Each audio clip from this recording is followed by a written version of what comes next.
Thank you very much.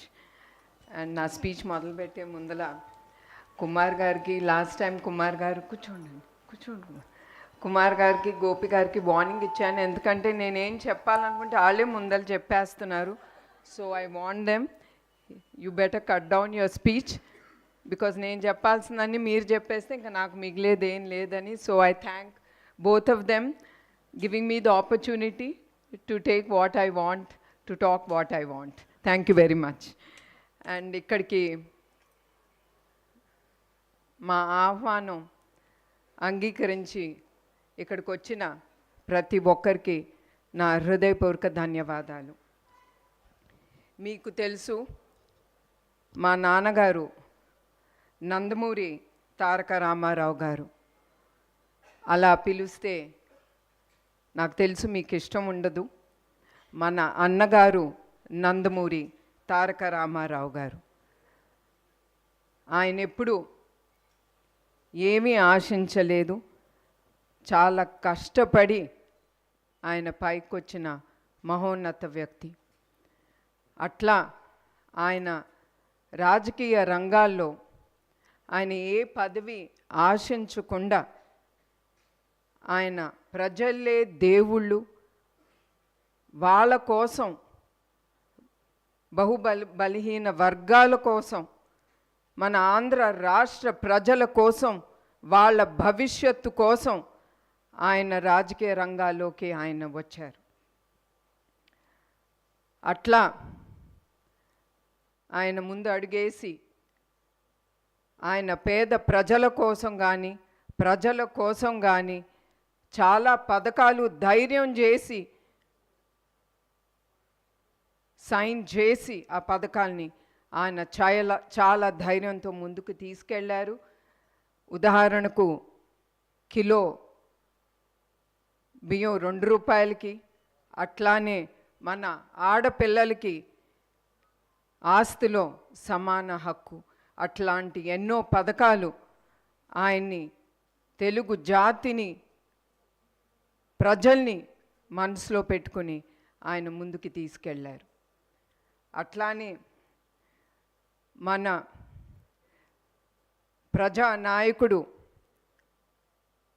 Nara Chandrababu Naidu గారు, ఆయన ఎన్టీఆర్ గారి స్ఫూర్తితో, మన అన్నగారి స్ఫూర్తి పెట్టుకుని ఆయన ఎన్టీఆర్ మెమోరియల్ ట్రస్ట్ అనేది ఆయన ప్రజలకి విద్య, వైద్య, ఆరోగ్య అన్ని రంగాల్లో అందుబాటులో ప్రజలకి ఉండాలని ఆయన ఈ ఎన్టీఆర్ మెమోరియల్ ట్రస్ట్ అనేది స్థాపించారు. అట్లానే ఈ ట్రస్ట్ 1997లో ఆయన ముందుకి తీసుకెళ్లారు. అధికారంలో ఉన్న ఏ ప్రభుత్వం సహాయం తీసుకుండా ఇప్పుడు 28 ఏళ్ళు మా ప్రయాణం ముందుకి. అట్లానే ఆయన ఎట్లా కోరుకున్నారో ప్రజలకి మేము అందుబాటులో ఉండాలని, ఆ కలలు నెరవేరటానికి మేము ఎప్పుడు ముందుంటాం.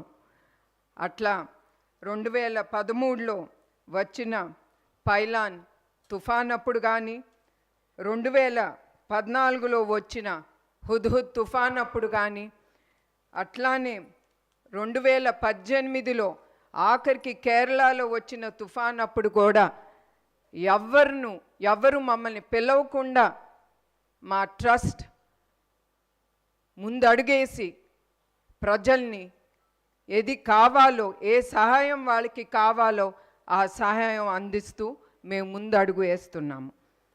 అట్లానే ఈరోజు ఈ సమావేశానికి ముఖ్య ఉద్దేశం ఏమనగా, చాలామంది జెనెటిక్ బ్లడ్ డిసార్డర్ థాలసీమియా, ఇది పిల్లల్లో పెద్దల్లో కూడా ఈ వ్యాధి ఉంటుంది. ఇది ఉన్నవారికి బ్లడ్ అంటే హిమోగ్లోబిన్ చాలా తక్కువగా ఉంటుంది. అదే కాకుండా వాళ్ళు ఊపిరి పీల్చుకోవటానికి కూడా చాలా ఇబ్బందులు పడుతూ ఉంటారు. ఇది చాలా సివియర్గా వచ్చినప్పుడు 2-4 నెలలోనే వాళ్ళకి బ్లడ్ ట్రాన్స్ఫ్యూషన్ అనేది ఎమ్మటే జరగాలి. దానికి బ్లడ్ చాలా అవసరం.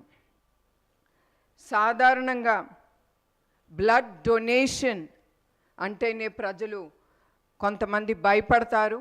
ఎందుకంటే వాళ్ళ హెల్త్ ఏమవుతుంది, వాళ్ళకి ఏమవుతుందని. కానీ నేను ప్రజలకు ఒకటే చెప్దాం అనుకుంటున్నాను, మీరు ఎప్పుడైనా సరే బ్లడ్ డొనేషన్ ఇవ్వాలనుకున్నప్పుడు మీరు వెళ్ళినప్పుడు మీరేం భయపడక్కర్లేదు. అక్కడ వచ్చిన డాక్టర్లు కానీ ప్రతి ఒక్కరూ వాళ్ళు అన్ని పారామీటర్స్ చెక్ చేసి కానీ మీ దగ్గర నుంచి బ్లడ్ డొనేషన్ అనేది తీసుకుంటారు. అట్లానే కొంతమంది బ్లడ్ డొనేషన్ ఇచ్చేదేముందిలే అని చాలా లైట్గా తీసుకుంటారు. కానీ మీ అందరికి ఒకటే గుర్తు చేయాలనుకుంటున్నాను, బ్లడ్ డొనేషన్ అనేది చాలా గొప్ప డొనేషన్ టు ద సొసైటీ. మీరు ఇచ్చే ప్రతి రక్తపు బిందు చాలా జీవితాల్ని నిలబెడుతుంది. అది ప్రజలు గుర్తించాలి. అట్లానే ఈ గొప్ప కార్యక్రమం మేము